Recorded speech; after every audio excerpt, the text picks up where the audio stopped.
ஐயனார் துணை சீரியல்ல அடுத்த வர எபிசோடில் நம்ம சோழன் இருந்துட்டு நிலா கிட்ட போயிட்டு இதெல்லாம் எங்களுக்கு ஒரு பெரிய விஷயமே கிடையாது நிலா, நீ எதையும் பெருசாக எடுத்துக்காது விடுமா அப்படின்ற மாதிரி சொல்கிறாங்க.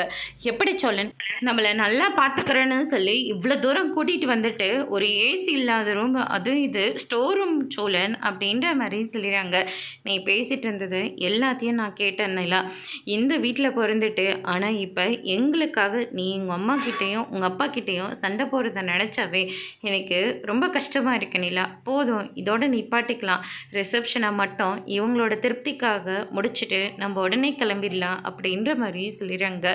ஆனால் உடனே கிளம்பிடலாம் சோழன், ஆனால் இவங்களை எல்லாரையும் நிற்க வச்சு கேள்வி கேட்டுட்டு தான் நான் இங்கேருந்து போக போகிறேன் அப்படின்னு சொல்லிட்டு நிலா சொல்லிடுறாங்க. அதுக்கு அடுத்ததாக தேன் இருந்துட்டு இவ்வளோ நான் எவ்வளோ பாசமாக வளர்த்துருப்பேன், ஆனால் இன்னைக்கு இப்படியெல்லாம் இவன் பேசுகிறாளே அப்படின்ற மாதிரி சொல்லி புலம்பிகிட்ருக்காங்க.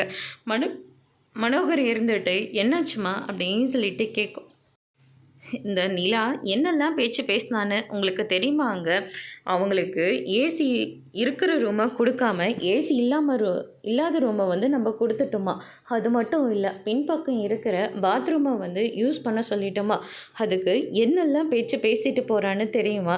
அவள் நைட்டே என்கிட்ட அவ்வளோ பேச்சு பேசிட்டா. என்ன பண்ணுறது, எல்லாம் இவளுக்காக ஏற்றுக்க வேண்டியதாக இருக்குது.